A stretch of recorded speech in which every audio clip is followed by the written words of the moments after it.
Okay, we are going to go ahead and get started with the second half, the last three presentations. And so I'd like to introduce you to the project team for Strider. Thanks. Hello. Hello. Okay. We're Team N5. Today we're presenting our project Strider. Here is our team. I'm Mu Chen. It's Albert, Jen, Jing, and Nila. So from our research, we found out that trail running is a very popular sport. There are millions of trail runners here in the United States, and the number is increasing by 10% annually. However, half of them will get injured every year. And this is probably due to the uneven terrain and harsh environment. So there are a large number of qualified self-wearables and applications on the market, but none of them focus on injury or injury prevention. So this brings us to our design question. How can we help trail runners adapt to uneven terrain by offering them a real-time feedback so they could avoid injury and enjoying a healthy run? From our design question, we conducted a little research to understand the behavior and culture of trail runners and the nature of injury. We also did multiple rounds of ideation, prototyping, evaluation in order to refine our concept. Our key findings informed our final design. And today we're going to introduce you some of them, what we learned during the iteration design process. Our team went to Cougar Mountain to participate in a 5K marathon run to observe the behavior of trail runners. We found that the trail runners use very little gear outside their normal wear. One reason is that they tell us because they won't be immersed in nature. And from an online survey we distributed to trail runners, we know that majority of them would like to gathering data such as elevation, heart rate, and distance during their running. And most of them use a specific watch or phone app to collect this data. And we know different nature of injuries from the literature review. And also from the interview to physical therapists, they told us an optimal stride length is critical to injury prevention. So why is stride length so important? Well, when a runner has a shorter stride, they have better balance, so they're less likely to fall and injure themselves. Another reason why stride is so important is because a runner's hips and knees receive ground reaction force. So as they're running, a shorter stride means less impact. Ground reaction force is actually greatest when going downhill. This is especially important for trail runners because there's a lot of elevation change out there. So moving on to our design evolution. Our concept changed a lot through user testing and evaluation. We used Arduino to prototype most of these things. First, we started with a knee brace that senses muscle fatigue, but testers told us that they didn't really find that useful or comfortable. So we moved on.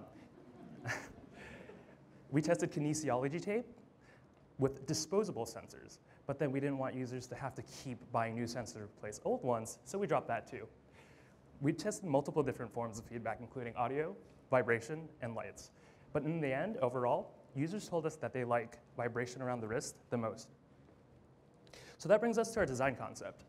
We use stride sensors attached to the shoelaces and real-time vibration feedback around the wrist to help runners optimize their stride and thus decrease their chance of injury.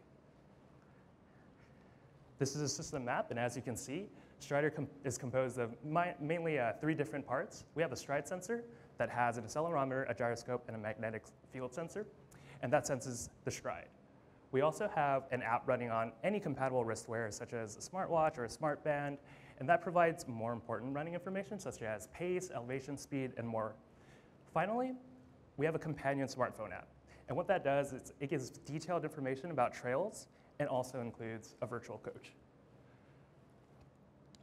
So this diagram shows how we use vibration to help a runner shorten their stride. When a runner's stride is far too long, we have a high frequency set of vibration pulses. As they start to shorten that stride towards the ideal length, that frequency decreases. And finally, when they reach that ideal length, the vibration stops completely. So now we're just going to show our concept video to demonstrate how our design can help trail runners.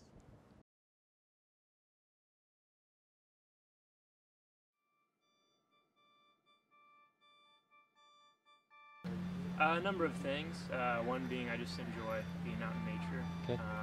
It's an escape for me, and I like the challenge of the trail. You know, twists and turns, roots, rocks, obstacles to avoid. I have been injured running.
Get excited before you go trail running, but also be careful, you might get injured. That's our concept. So let's move to some detail about our final design. What we do is we integrated our Stride sensor into an existing product, shoelace lock. We put the Stride sensor on top of it, also have LED lights. It will be on when your running session gets started. And also as a button, when you press it, you can loose and tighten your shoelace. This shoelace strider sensor going to be used to track stride in real time, and the vibration feedback going to go to the wristwear we designed. So the wristwear allows users to check their data during a running session. The vibration feedback going to remind them to shorten their stride. Okay. Here's the exposure diagram of our stride sensor. So you can see the sensors on the top, which also include 3 small sensors inside. So the below part, the functional part. So top cases, bottom cases, spring, pentastole, and inside there's a small sensor case, which is made of rubber. So it allows users to put the sensor in, remote it out, and place it to a charging dock. User interface design. So you can check the trail condition before you run, and we have a weather report. Long tap, start running. We have several views. You can swipe to change views. And we also have a map view on the phone app. So when the vibration started, it's going to automatically change to stride view to show the changing. Long tap to stop. We got a run summary after that and trail condition report after that, which includes soil, shade area, difficulty, and others. Okay. Future directions. So we hope our project can encourage more design work in future to move to more injury prevention part.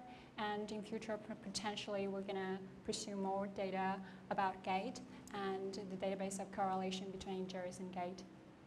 At last, thanks for our instructors and our sponsors from HTC, ISU, and all the other people who helped us during our project. Thank you very much.